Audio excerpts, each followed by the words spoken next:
Hey, hey, hey. Time for another Out of This World story from rSpace. Today on rSpace, we've got I love you emails that are about as sincere as a used car salesman's smile. A cheater takes one right out of the Cheater's Handbook, Chapter 1, How to Say Sorry Without Actually Meaning It. New here and devastated. A friend suggested I join Reddit and this sub specifically for feedback, so here it goes. Me, 35 male, and my wife, 32 female, have been married for about 4 years. Anniversary is next month. We have lived in a large Pacific Northwest city for about 3 years, having moved from another part of the state. We've been together for about 9 years in total. No kids, but those discussions have been ramping up this year. We've had our share of differences over the years, and there have been instances when I've been uncomfortable with some of my wife's male friends over the years, while she was in grad school and her career. I don't think I'm insecure, but the flirting and what now seems to be triangling, or almost seeming to make me jealous with little hints, might now make some sense. It's led to fights and disagreements, and she has a history of mood swings and some depression, and she has ADHD. She currently works at a large sales marketing firm, and I'm in engineering. Up until a few weeks ago, I was under the impression that we had a solid marriage. Our sex life is normal, as far as I can tell, and although she makes more money than me, I never thought it was an issue.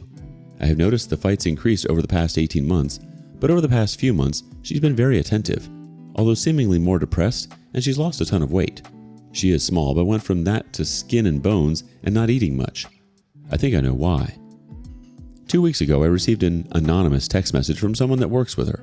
This person did not identify themselves, but given the information in the text, I'm pretty sure I know who it is. A good work friend of my wife who is married that we've socialized with as couples. The text came in 2 parts, and the sender expressed a lot of sympathy for me. I deserve to know what's going on. In short, according to the sender, my wife has been, or was, having a long-term affair, over a year, with a good guy friend of hers at work that's 10 years older than her and married with a kid. Apparently, they expressed that they loved each other, and it sounds like they spent a lot of time together, unbeknownst to me.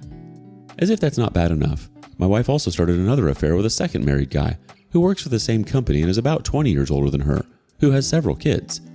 That one was going on for a few months. Someone at my wife's office caught them in an empty office one afternoon having sex and reported it to my wife's HR. It turned into a mess, and all 3 of them had to speak to HR. The 2 guys didn't know about each other, and it supposedly got ugly between them too. My wife is likely getting fired along with the guy she got caught with. As you can imagine, I'm barely holding it together. We've had family at our house, so I've kept myself under control, and my wife does not yet know I received the texts alerting me. She also said nothing about any of this, and has lied to me repeatedly over the past year about the guy who she had the longer affair with.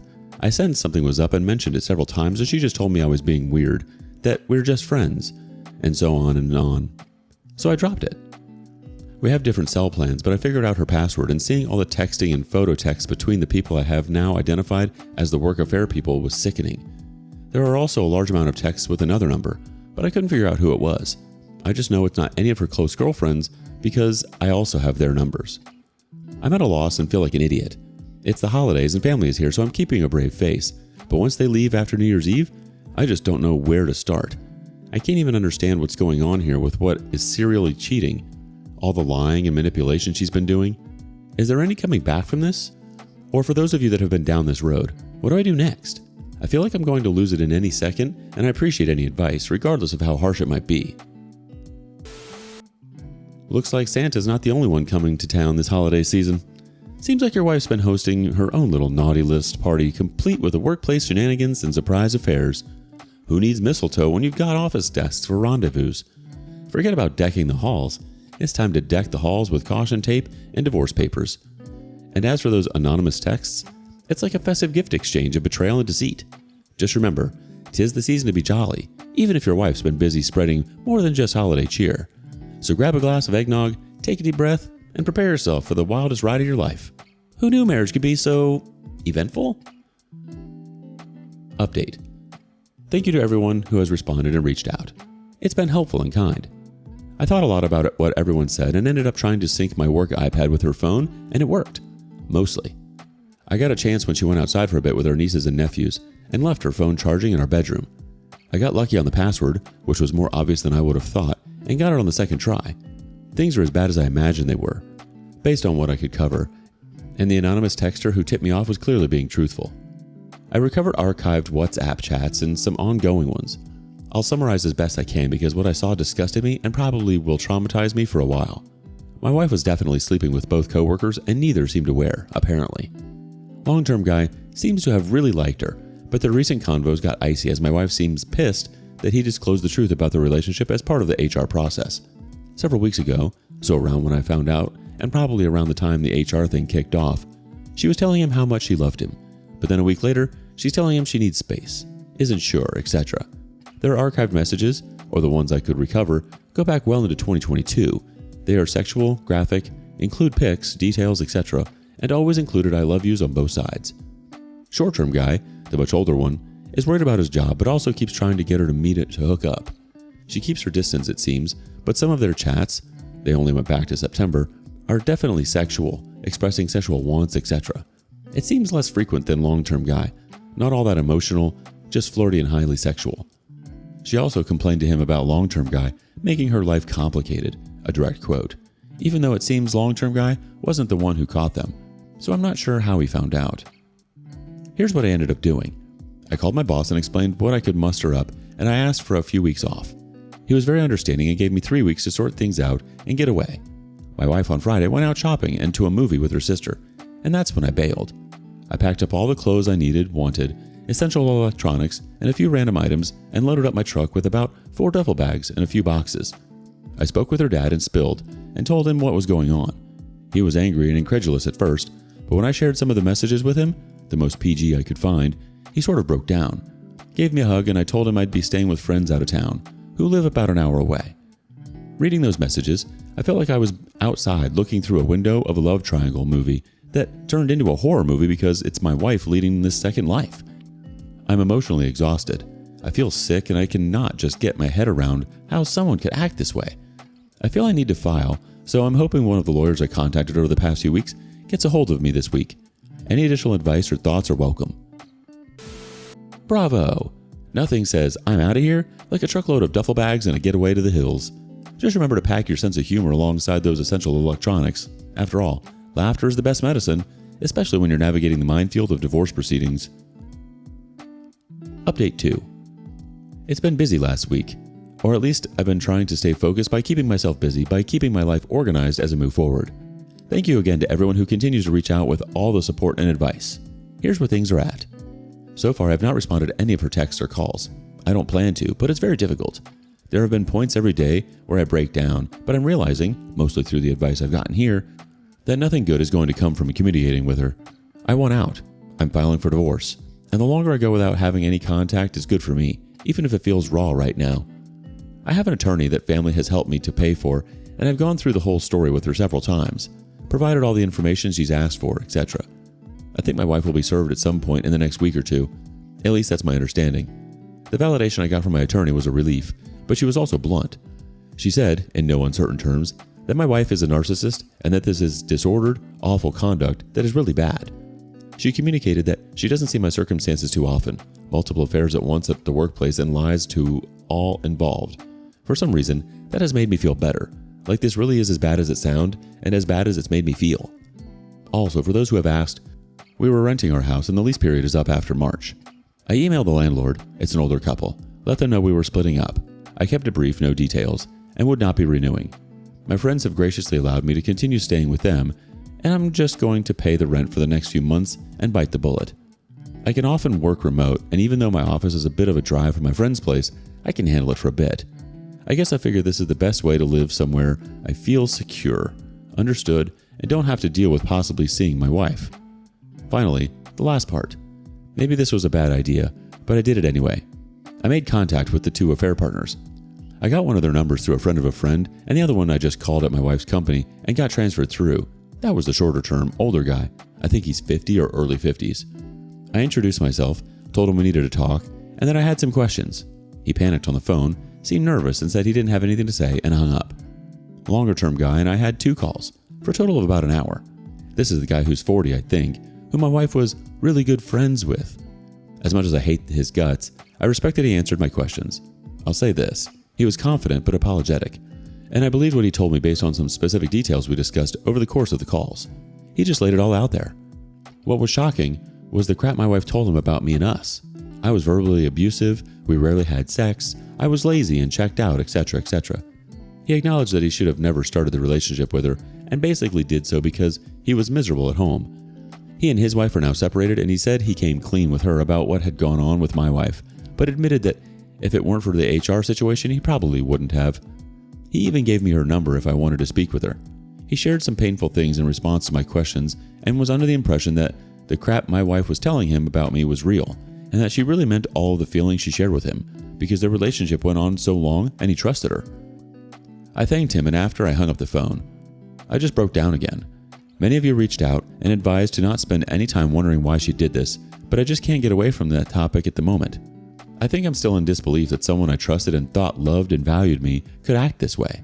My mind has officially been blown to bits. Doing my best to just get through each day, keeping no contact going, and see this divorce process through, which is just at the beginning stages. Please keep the advice coming. It's been so helpful thus far. I must say, your dedication to avoid contact with your soon-to-be ex-wife is impressive.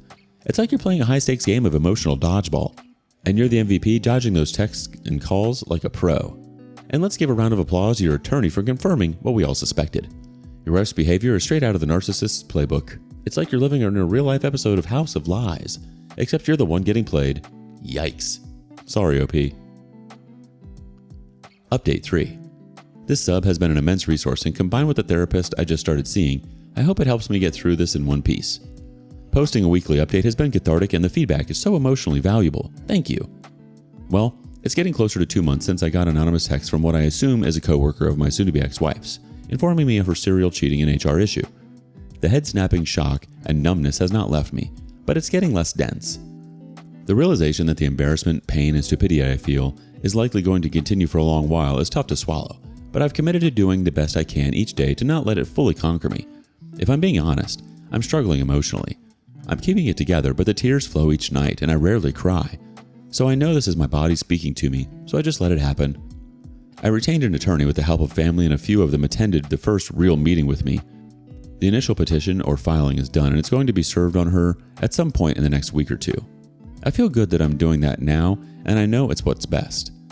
My emotions have been up and down about it, but I cannot raise children, nor do I want to have children or a life with someone that has the traits my soon-to-be ex-wife has displayed. I'm committed to seeing it through. As for my soon-to-be ex-wife, I've still not called, texted, or emailed back. The longer I go, it gets a bit easier. Like I've regained some control of the insanity she dropped in my lap. I haven't gotten any calls or texts in 4 or 5 days, but I did get a long email last week, and I did read it. In some, it was a lot of, "I love you, and I realize I made a huge mistake" type of language. She said she was sorry over and over, but what struck me was that it was kind of empty. She didn't address much in terms of details about why she was sorry, and just acknowledged that I never should have been intimate with anyone else. I don't know what a remorseful letter or email should say, but I think in my case there's not much to explain. It's such insane, hurtful behavior that I don't even know if she can explain it. She ended it with a statement that she's hoping we can talk things out at some point. I also ended up calling the long-term affair partner's wife. I took him up on the offer, and actually, what he told me checked out. Surprisingly. It appears he was an open book with his wife once the secret spilled out. The lady was nice and to the point, said that they had been struggling for years. They have now separated and will also be filing soon. It's weird because she didn't seem angry, and it was like she was relieved. Said the guy was a great dad, but they were terrible together, and that my soon-to-be ex-wife had really done a number on him. One thing she did say that resonated and that we discussed is that she was very hurt that he didn't end things with her before it started. She thinks he was afraid to just get the divorce, but the affair part caught her off guard and was embarrassing because she felt like a safety net. I can relate.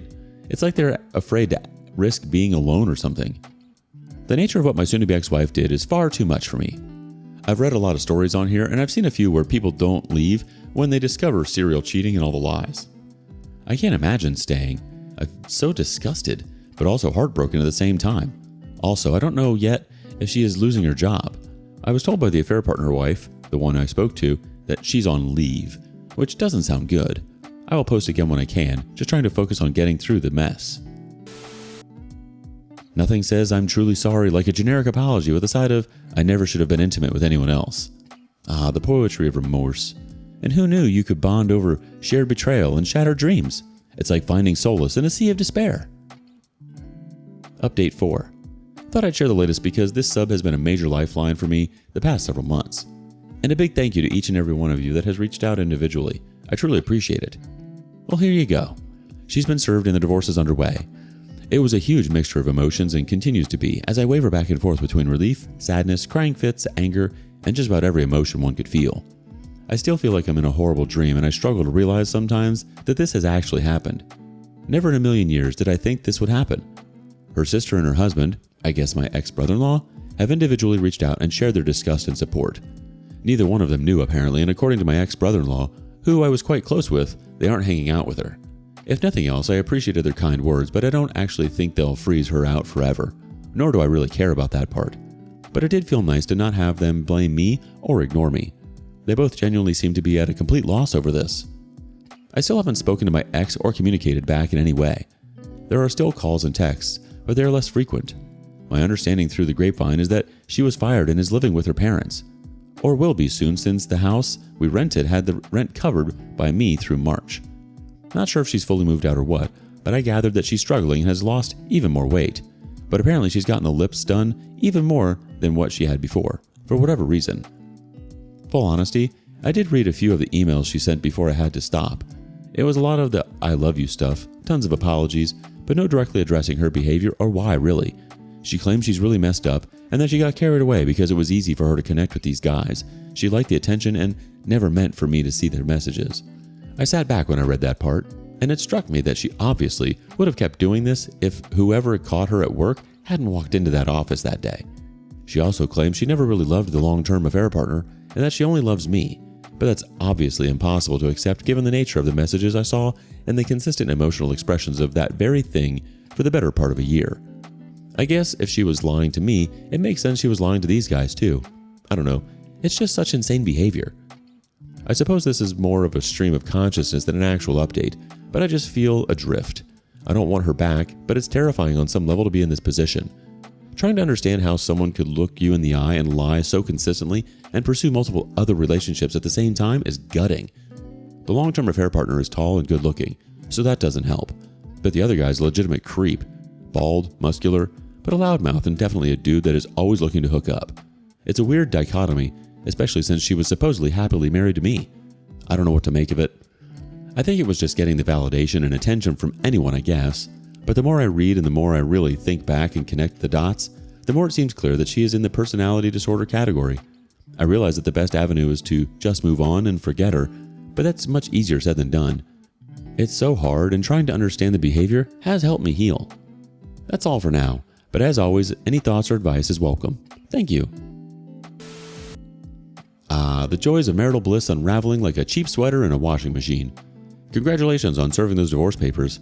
Nothing says it's over, Buttercup, quite like a legal document arriving at your doorstep. Here's to moving on, one bewildering step at a time. Remember, the best revenge is living well, or at least getting through the day without breaking down in tears. Keep those updates coming because nothing beats a good old-fashioned train wreck of a love story. Cheers to your newfound freedom, and may your future be filled with fewer bald, muscular creeps and more genuine connections. What do you make of all this? Do you have a similar story? Share it with us in the comments below. And thank you for joining us today on rSpace. Be sure to like and subscribe and hit that notification bell so you don't miss out on our next video. Until next time.